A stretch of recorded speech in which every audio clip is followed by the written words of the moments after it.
Hi, and welcome back to the HSP Connection with me, Philippa Robinson. And me, Robbie Lee. This is where we share our stories, insights, and strategies to help fellow highly sensitive people navigate their own path to living a fulfilling and meaningful life. We're on a mission to reclaim the word sensitive and help the world see the strength in sensitivity. Robbie, what are we talking about today? Well, today we are chatting about the holidays and how, as HSPs, we can, I was going to say get through the holidays, but I really want more positive, like how we can enjoy them, how we can actually, enjoy the holidays. And I think that I started to say get through because for most of my life, that was the experience. I just got to get through the holiday season. Yeah. Yeah. And I think if I'd have been in, I would have said the word navigate. But that's very nice. I mean, there is still an element of having to find your way through it. I love that actually what you changed it to was enjoy. I mean, fancy. Can we actually have the holiday season and enjoy it? Right? Yeah. Right? Yeah. Right. So let's talk about whether we can and how we manage to enjoy it, or things that we can do and suggestions that we might have. Is that what we're planning? 100%. 100%. And I think maybe a good place to start is the experience that a lot of us have, like why we need to talk about this at all. And it's because I think, for HSPs, the holidays can be quite overwhelming. There's a lot of extra activity. There's a lot of energies in the air. There's a lot of expectations. There's a lot more to doing. There's a lot more peopling. So there's just a lot of things that can, wear on our systems and can be a bit challenging. Yeah. There's a lot more of the stuff that we perhaps normally find overwhelming anyway. So, and the word that really stuck out for me there in what you said, I mean, all of them absolutely true, I agree with, but it's the expectations that really resonates with me, I have to say. So tell me about your holiday experiences, maybe in the past and maybe now, and what you've done. I mean, for the longest time, I didn't know I was a highly sensitive person. And I think back, like even as a child, right? Christmas, which is painted as, that's the winter holiday we celebrated in our house. And it's painted as, this magical time. And that's where we see in all the media and everything. And my experience was filled with a lot of stress, and it really was just like, I just got to get through it. And now I realize it's because I'm so empathic. So I was picking up on my parents' stress, right? They were the adults in the house trying to figure out how to do all the to-dos. And then there was this extra money spend, which money was tight in our family. So that was an added stress and more conversations around that. And then it was planning to go to family or have family come over, which was a big to do for my dad. So that was added, it was just a lot of that. Now, when I got to spend like any of the family gatherings and I got to be with people that I love, like that part was like, oh, yummy. I get to connect, I get to see these people. Oh, and I just realized another added stress for me was around gift giving, because it felt like for some people, it was just like a check the box. We have to get something for these people. And for me, I was just like, oh, but what do they really like? And what if I didn't really know that? And so it was like this added pressure of getting it right or getting it wrong, that thing. There was a lot of cooking, which was delicious. So the result was delicious and always like really satisfying, but the preparing everything from scratch was exhausting. And I was just like, so it was always this mixed thing. There were things that were great and things that weren't. Yeah. How about for you? Like, I could keep going, but I want to pause and go like, how was it for you? And then we can move into like maybe how things have changed and what we're doing now and that kind of stuff. Great idea. And of course, you've got Thanksgiving first. And then something like 3 and a bit weeks later, you know, those of you who celebrate Christmas, you kind of do it all over again. And I believe, because I know you and a lot more, you know, people in the US now, am I right in thinking that Thanksgiving is almost a bigger meal? It depends on the household, but it absolutely can be. Yeah. For my household, it was the exact same meal. Thanksgiving dinner and Christmas dinner were the exact same, and they were huge. And it's just like, didn't we just do this? Like, I'm like, oh, here we go again. Okay. Yeah. So, you know, but that's not true for a lot of people. Like, people have been switching that up, but yes. There are big expectations. Yeah. So I mean, you know, what once a year is a lot. So to be doing it actually twice so close together, I mean, that's even more of it all going on for you. So I hated Christmas for a long time. When I was a child, Christmas was just awful. And sorry, it's true. And I you know, I know people listening will be their experience too. So, you know, I want you to know that you're not alone. And I do feel a bit guilty is not quite the right word, but I feel a bit, I don't know what the word is, but maybe I shouldn't say that. But I'm being honest here. I did hate it. It couldn't pass quick enough for me, and a lot of that was tied up with, you know, my mum's drinking and the things that I've talked about here on the podcast. And now I know that I'm a highly sensitive person, which I didn't know then. And I think my mum was as well. I think that's why she drank, really, because she felt so much and didn't know how to cope with that. And I remember once her saying to me, I mean, we didn't have that many meaningful conversations at all, but I remember her telling me that she didn't enjoy Christmas because in the run up to Christmas, there'd always be that pressure to get the, you know, whatever the toy of the season was. And she'd make all the efforts to get it. But by the time we got to Christmas, like, you know, so she's talking about me and my brother, really, because there's such a big gap between children 2 and number 3 and then number 4. We'd have changed our minds. And, you know, we're completely oblivious to this. We don't know. We're like, you know, 5, 6, 7, 8, you know, but she's really, and I think I could probably feel that. You know, and I was picking up on her stress. I mean, I absolutely did pick up on her stress in a way that the others at home didn't. And that, coupled with the cooking, coupled with us all being forced to spend this time together, we're all off school, off work, and with the added pressure of all the, you know, the happy families we see on TV and in commercials, and, you know, what it should, in inverted commas, what it should look like, and knowing full well mine looked nothing like that. It was just a really grim time of year, actually. And my mum always used to say, oh, at the end of Christmas Day, thank goodness that's over with. Now we can, you know, now I can look forward to New Year.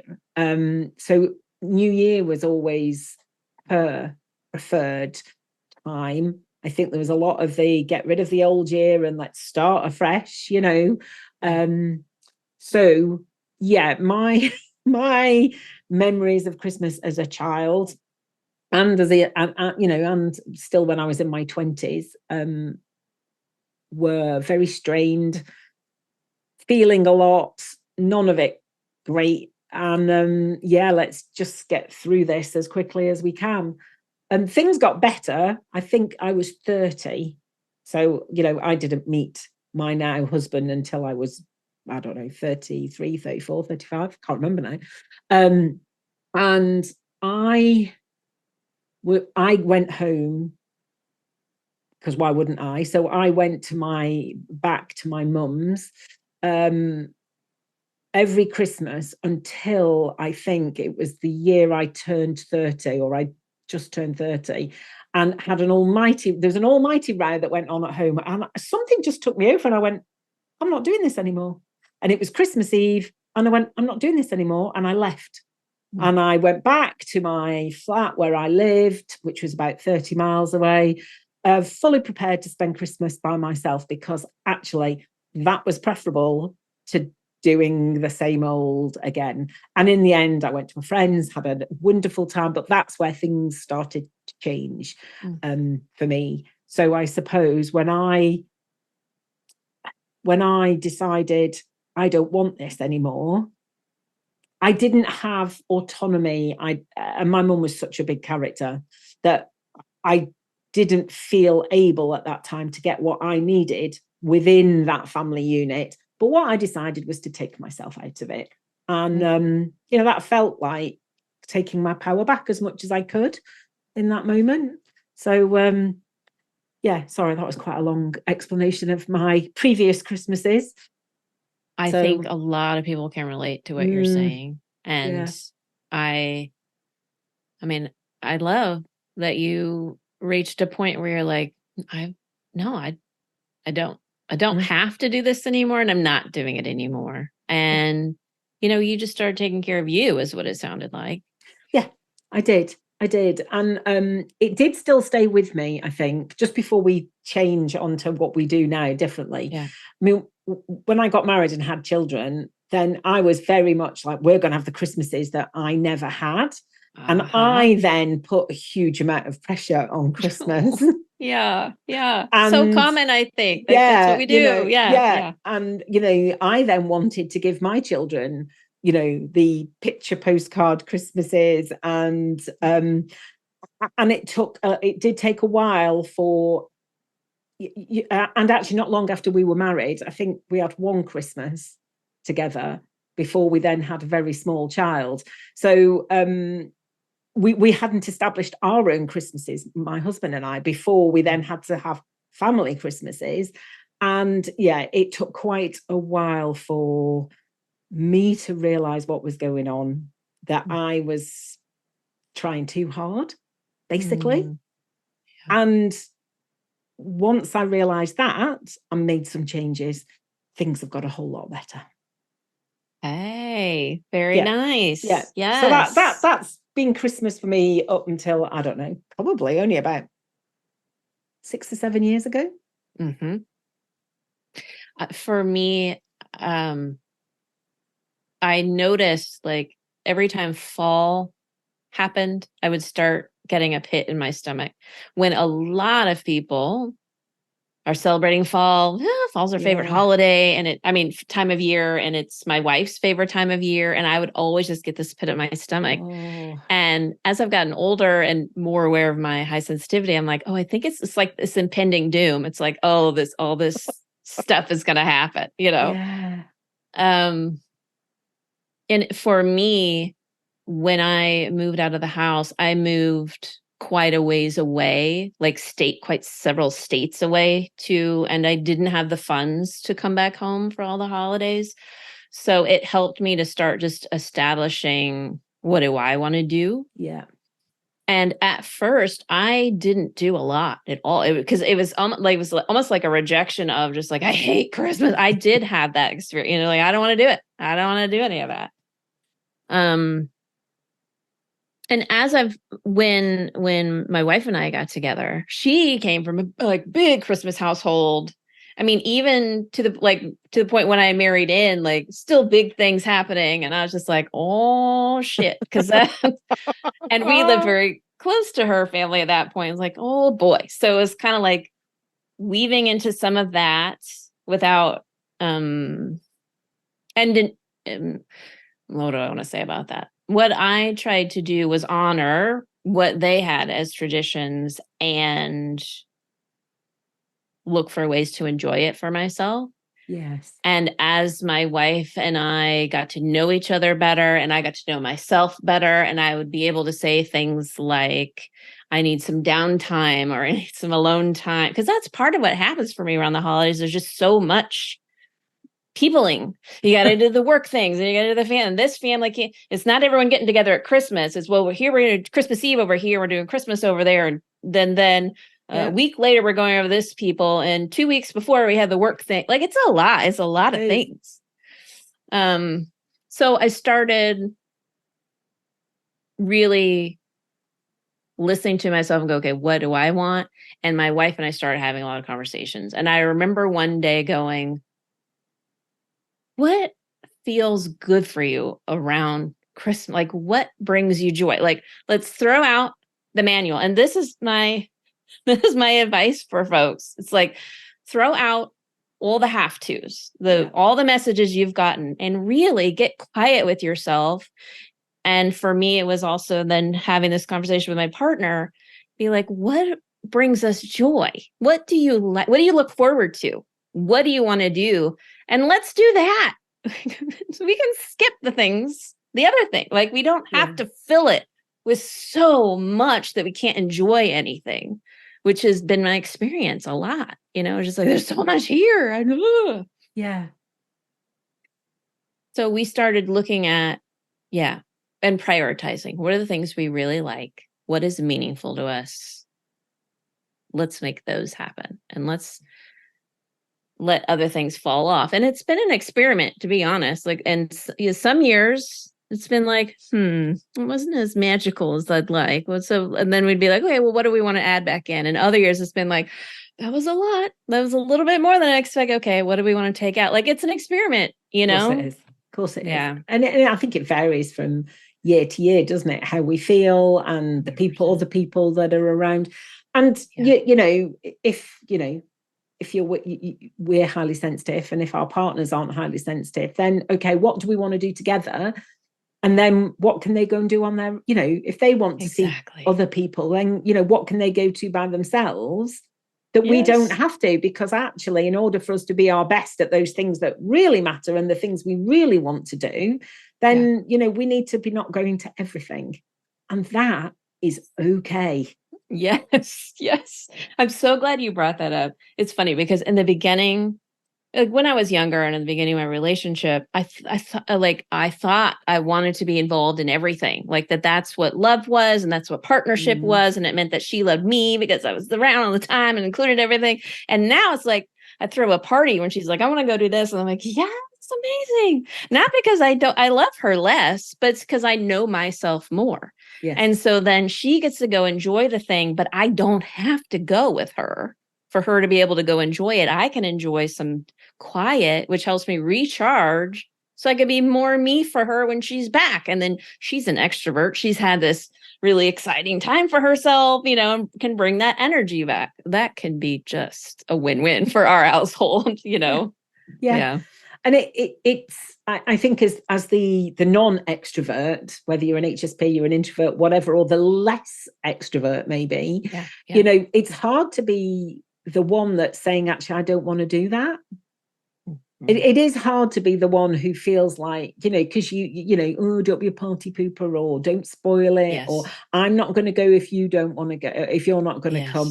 Now, that is their choice, if they're going to say, I'm not going to go if you're not coming, then that is their choice.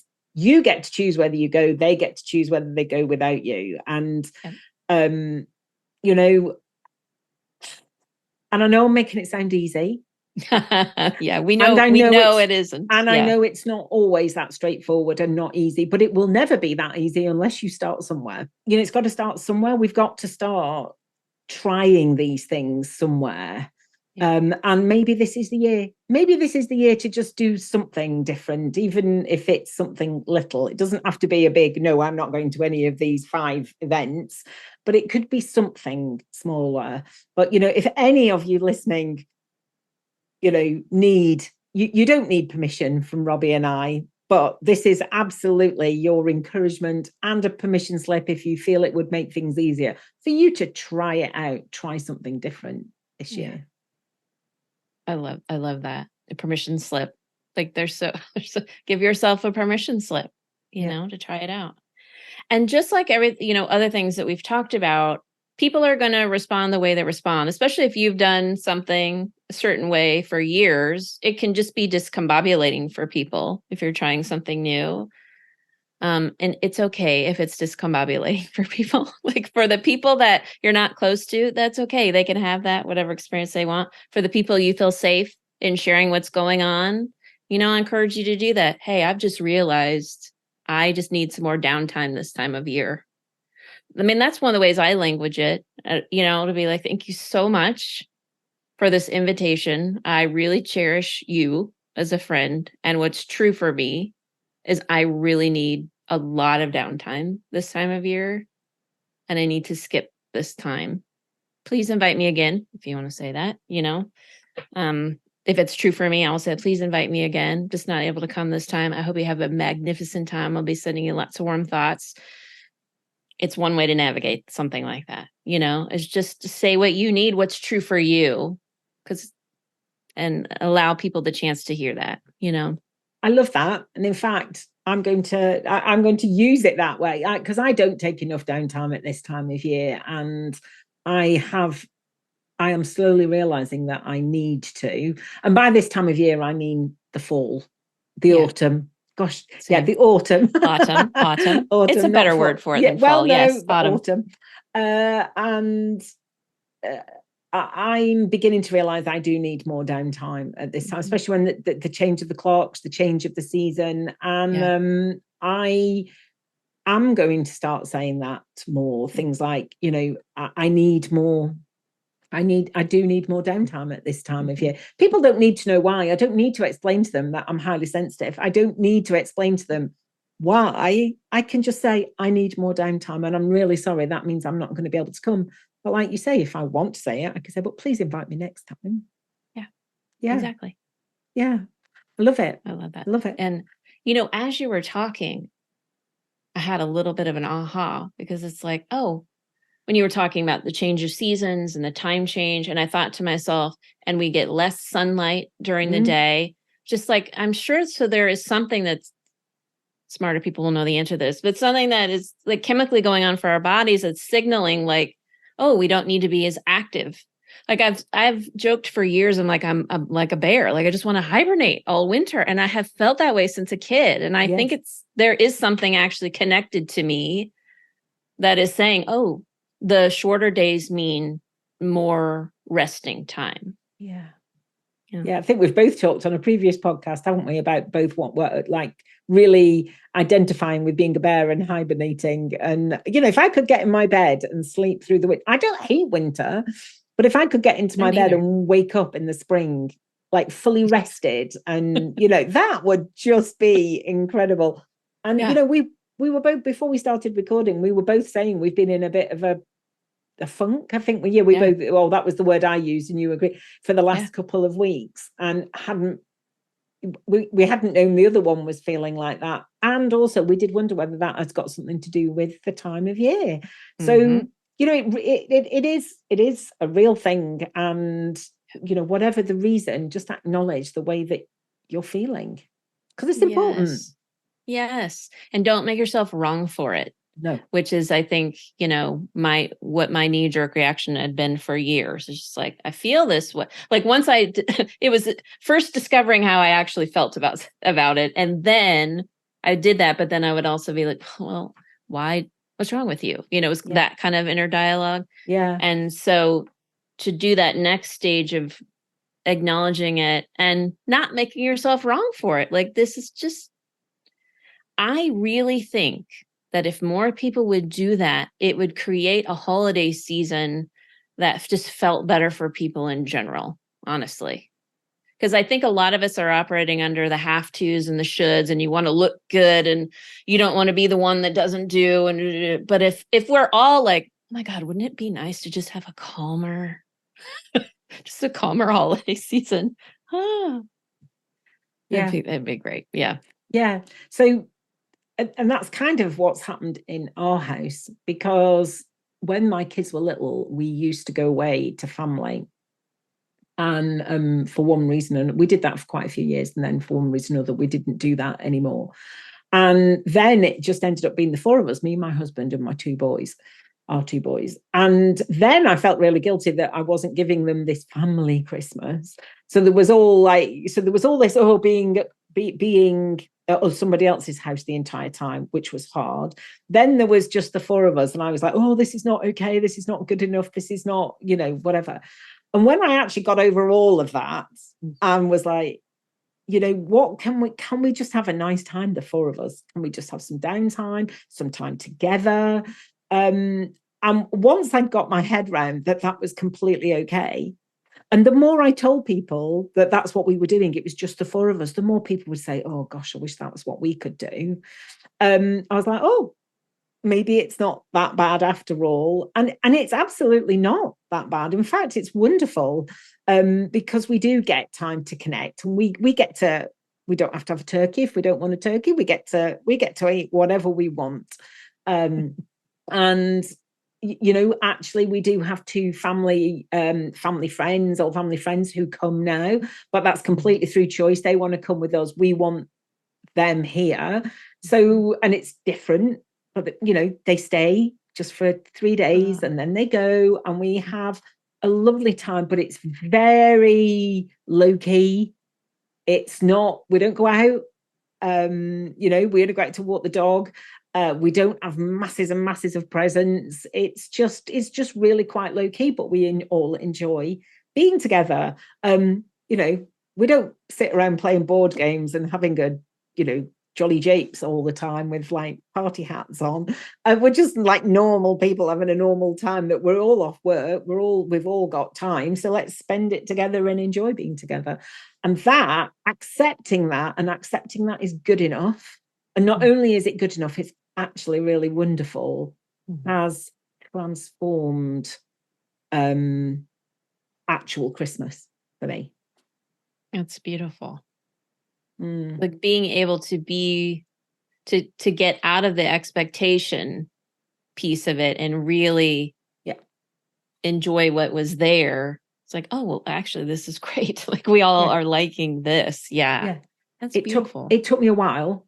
Sure. It did take me a few years to understand where my dissatisfaction with that was coming from, and was it real and was it true, and coming round to that. The thing that I haven't got sorted is that I'm a bit of I'm much more of a planner. My husband thinks that Christmas is completely over the top and unnecessary, but I cannot be dealing with doing it all at the last minute. That just doesn't sit well with me. So we have this. He's not interested until the last minute, and I want it ready well before the last minute. So we're still navigating that. So I wouldn't say we've got that bit sorted at all. So it's always a work in progress. It really is. I mean, I think you said at the beginning of the podcast too, like it depends, because I was reflecting on our household, because that's true here too. Like I'm more the planner, and my wife is just kind of like, whenever the whim gets her, she'll do whatever. And it also just kind of depends on how we're feeling. And that's actually something we're doing differently now. And because in my childhood, like the traditions were the same every year. And so I kind of grew up thinking we got to do the same thing every year. But really, it's now we're kind of like, okay, what feels good this year? Because to your point earlier, it's like, things change. People are in different spaces. Maybe you're needing different things. Maybe something that had felt good before, you're like, let's change it up a little bit this year. Like it's okay to not do the exact same thing every year too. Yeah. I think it's interesting because you might miss it. And if you miss it, well, then, bring it back or put it back the way it was, or whatever it is. I agree with you. I mean, I'm definitely not one for doing the same thing every year. I'm a high sensation seeker as well, so I want it different all the time. Yeah, but my boys, I mean, that my teenagers are very much, oh no, we always get a new pair of pajamas on Christmas Eve. And I wouldn't mind. I only started that because I thought that's what I should do, because that's what a friend of mine did. So I started it, and now it's like, oh, okay, that's what they expect. And even at 15 and 17, that is what they're still expecting on Christmas Eve. Like, that's sweet. And it is sweet. And, I have no problem with getting them a new pair of pajamas for Christmas Eve. So it's, although I've sort of but I've not been intentionally creating customs or for us they've sort of emerged anyway. How fun. Yeah, but sometimes not unintentionally, but sometimes I'm not. I might suggest doing something differently, and they'll look at me and go, "No, that is not the way we do it. This is what we want." I'm like, "Oh, okay." I didn't realize how much it mattered to them, but now I do know how much it matters. Of course, I will carry that on. So, in a way, me suggesting changing it up has brought out the things that are important to them. And as long as I'm happy to carry on doing it, then that's fine. So it's communication, really, isn't it? About what we all want and what fits. And yeah. It struck me too, as you were talking earlier, how much pressure often the mom in the household feels around making Christmas magical for the kid. Like there's this societal pressure too. Like that's what, we get all those messages. So it doesn't surprise me that you were like, okay, how do I make this great? Like I'm gonna give them the Christmas I never got to have, Like it comes from such a loving place. It does. It does. I can't tell you the number of battles I've had outside our front door on Christmas Eve trying to make fake snow with footprints in it. That are, with big boots. So and then by Christmas morning it's all blown away anyway. Oh man. Oh no. But I mean that's actually quite fun. But when it's all blown away the morning after, I'm like, yeah. So I wonder whether we could we could just run through a few things that might help our highly sensitive, wonderful listeners, like help them, give them some ideas to think how they could more ideas, like more practical suggestions and just little things that they could do for themselves to enjoy this holiday season a little bit better. Obviously, we've had some big ideas around how to do it. Do you think that would be a good way to? Yeah. So I've got a few listed here. So you want to start us off? I will quite happily, and then I'm sure when I start talking about them, you'll have more. So the first one I've got is plan ahead. So by plan ahead, I don't necessarily mean like, your meal lists, your this, your that. I mean, if that's your bag, then go for it as well. But by plan ahead, I'm more talking about your time and your energy.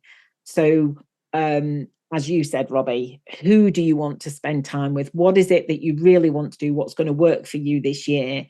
And plan in some downtime for you before it and afterwards, especially the big days where there's a lot of peopling, a lot of energy expended, a lot that's needed from you. Plan in your time either side of that. Brilliant. Downtime planning and planning downtime were the top two on my list. So no surprise. You and I are very in sync here. Yes. But it's important, and it remembering to put downtime on your list as you're planning for things can be really helpful. Like it is a thing that is really helpful if you schedule for yourself because all of the energies that come with this, you need some recuperating time, Yeah. And this is my biggest challenge, actually, in life generally, is planning in enough downtime. I am still learning that. Me too. I'm not getting as close to burnout as I have in the past, or even as close to exhaustion that comes before the burnout. But I could definitely want to be better at having downtime, because I'm just not. And it's down to me. It's not because nobody else will let me have it. It's definitely down to me. So plan ahead as much as you want. That's going to make you feel. For me, it's a bit of feeling of safety, I think, and a feeling of knowing where I'm at, and also planning in the downtime, the breaks, the rest. 100%. Okay. I think coupled with that is be realistic. That's a good one. Yes. Be realistic about when you're not resting, what can you do? Yes. You know, pick the things, like you said, Robbie, that you really want to do. Plan around that with your rest so that you can be in the best shape that you can be for those events, but also be realistic about how many of those you can fit in, how many massive meals you can cook, how many, I don't know, how much money you can spend. Don't overspend, because then you'll end up, you know, having to pay for it next year, into next year. All of those things. Just be realistic around the whole thing. It's just 1 or 2 days, really. Yes. I know the Christmas time seems to be spread out over weeks and weeks and weeks, but in reality, you know, so I just say be realistic about what is possible, what you can do. Next big one is family. So I think be aware that with all these great plans that all these things that we've talked about, things that you can, you know, you can choose how to spend your energy and your time, and, you know, how to put yourself in the best place that you can be. I think also, which comes with the being realistic, is be aware that one of the most triggering places for us is with our family. Yeah. And it is hard. It can be for a lot of people the hardest place to put those boundaries in place, to be ourselves, to get what we need. And just know that. Just know that. Don't beat yourself up. If you end up in the position where you think, I've gone and done it again, just be really kind to yourself. Don't beat yourself up. Kindness, compassion, that is what is going to help you. Self-compassion, kindness to yourself is what is really going to help you in that moment. Yes. And, you know, there's always next year to try again. Right? We're just a bunch of humans coming together and doing our best, you know? Exactly. And the minute, most of us, for most of us, the minute we walk through our parents' front door or our main carer's front door, we turn back into the child that we were when we lived there or lived with those people. That is, I think, when we are changing and when we are stepping into who we really are now as adults, especially as highly sensitive adults, that is the place that can be really hard. Absolutely. So just know that, and just do your best to do what works for you in the moment, and make sure you get lots of rest. Yes. Either side. Yes. Have you got anything else to add to that about family? I think you said it really beautifully. And I think the thing for me is, even though it's family and I want them to think well of me, and I want to, you know, honor our family traditions, I also sometimes opt out because I have to take care of me first. And so I just want to remind people that you can do that. And sometimes people's feelings will get hurt, and sometimes people won't understand. And it's okay if that's what you need to do. It's 100% okay. And otherwise, if you want to go, do whatever you need to take care of yourself in that space, you know? Yeah. And like you said, it's like giving yourself grace, and just, you're going to be doing your best. Everyone else is going to show up however they show up. Just give yourself grace. It's it's likely not going to be this picture perfect moment, and it's okay. It's okay. Yeah. And if you decide not to go, it doesn't make you a bad person. You might be made to feel like you're being a bad person, but it's not true. That's right. You know, it really isn't true. And I think sometimes when we make decisions based on what's really good for us, other people kind of want to do it and feel like they can't. So their reaction is to make us feel bad about it. So I think if you're coming up against a reaction like that, it says more about the other person than it does about you. Yeah. Don't let other people think that you're wrong by putting yourself first instead of abandoning your needs in favor of what everybody else wants you to do. You are not a bad person by putting yourself first. Beautiful. Yes. Yes, that's right. You are not. No, absolutely. So, I mean, really, a lot of those things are all joined together about, planning ahead, being realistic, managing your energy, making sure you're taking breaks. So, and the only other thing that I had really was in the moment, what can you do in the moment if it's all getting a bit much? What can you do? So, can you, I mean, we can all do this. We can just take ourselves to the bathroom for a moment, for an extended bathroom break, and just have a moment and just a few deep breaths. Maybe we can look in the mirror and tell ourselves we're doing great. Just take those moments and take them as often as you need them, Can you perhaps, I don't know, can you go out for a little walk around the block just to change the air and change the energy and just to get away a little bit? I don't know if there's a dog. Can you take the dog out for a walk? I don't know. Sometimes playing with the children is easier than dealing with the adults. Find ways. And as highly sensitive people, we feel our inner children really strongly, and let our inner child have a play if that's what they want to do. And children are great for that, because it looks like you're playing with the children, but actually you're just having a great time, building the Lego or making the craft thing or playing the board game or whatever it is. Playing hide and seek, whatever it is. Just what can you do in that moment to give yourself that little break and bring yourself back to yourself? Yes. That's what's really important. I've used every single one of those tricks.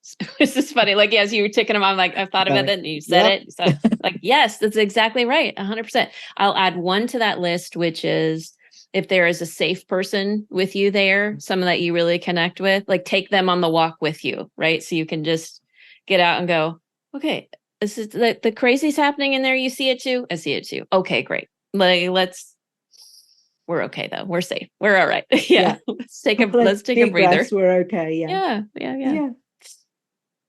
So, I mean, that's what I had on the list. So was there anything that you, as I was talking, you thought of anything else? I think you've ticked literally everything on my list. Communicating with people, make a plan, prioritize the meaningful stuff, build in downtime to calm your nervous system, build in rest, permission to say no, permission to create traditions that work for you, that are different than other people. And I did think of one. Oh, find, actually I thought of two. So if what's happening for you is you're wanting to do something, but you're having it's just like, ooh, that's a lot of energy, or don't know how to fit it all in, but it's something you want to do. Is there someone you could get on board with it? Like if there's a tradition you want to do in your household, remembering that you don't have to be the only one to do it. So if it's like, it's important to the household, who can you get? Maybe one of your teenagers wants to lead the charge this year, and it might look a little different, but it might be amazing, right? Or maybe they want to partner with you on it. So just reminding people to engage others where you can for the things that, are fun for you. Yeah. And you don't have to do it all yourself. Don't have to do it all yourself. Yeah. And then the other thing I thought about as we were talking is, we've been talking a lot about kind of overstimulation and a lot, but there could be people on the other end of the spectrum, which is feeling very lonely this time of year. And that is also a very real phenomenon. And I have experienced that at different points in life as well. And that can also be hard for different reasons, but it's that same like expectation. The holiday should look like this. I'm missing, this thing. And there's something wrong with me because I don't have it. Those thoughts can happen. And first of all, I just want to send tons of love to anyone feeling lonely and say, oh, this is going to sound cliche, but I really mean it. You aren't alone. We all feel you in the ethers. And what I would recommend is to reach out to safe communities, to people, even if you don't get to be next to someone in the same space, right? Find your online communities, hop on a text chat with somebody, connect somehow, because we are here wanting to connect with you and you are not alone. You are important. And kind of to echo what you said earlier, Philippa, too, like this is a day, like we hype it all up and it's like, this is big. And if it doesn't get to be that big hypey thing for you, it doesn't mean there's a thing wrong with you. And I do want to acknowledge your pain. It's a real thing. Yeah. Thank you for saying that, because we had we had launched right into the how do we cope with the too much. Yeah. So it that is really lovely of you to bring in the what happens if it's not in, if it's just me, just you, just the listener. And I would say, if it's just you, how can you make the day special for you? Yeah. What do you want to do for you? Is there a special food that you want to make or buy? Do you want to be at home, or do you want to go out and do something? Do you want to go be in nature and take a walk? Do you want to go see a movie? Do you want to cuddle up with your favorite blanket? Do you want to go see all the houses decorated? What is meaningful to you? What would be fun? Like, you have permission to create that experience for yourself. Yeah, we still do that. We still drive around our area looking at all the houses that are decorated, like so do we. that are like completely and over the top decorated. I love it. So yeah. Thank you. That was wonderful, I think, to bring that in as well. I think that's me done for this episode. What about you? I think that's me done as well. For our listeners, we'd love to hear any tips that you're using to make the holidays fun for you. But for now, it's bye from me. And it's bye from me. Thanks for listening to HSP Connection. If you've enjoyed it, hit the subscribe button so you don't miss any future episodes. Also, we'd really appreciate it if you could rate the podcast and share it with anyone you think might be interested. It helps others find us. If you listen on Apple Podcasts, you can also leave us a review. To get in touch with us, you can email us at hspconnectionpodcast@gmail.com. And we'd love to hear from you with your thoughts and comments on the episodes and any suggestions you have for future topics and guests. We are both HSP coaches and speakers. And to find out more about Robbie, go to Robbie Lee. That's leigh.com. And to find out more about Philippa, go to safeandsupported.co.uk. See you next time.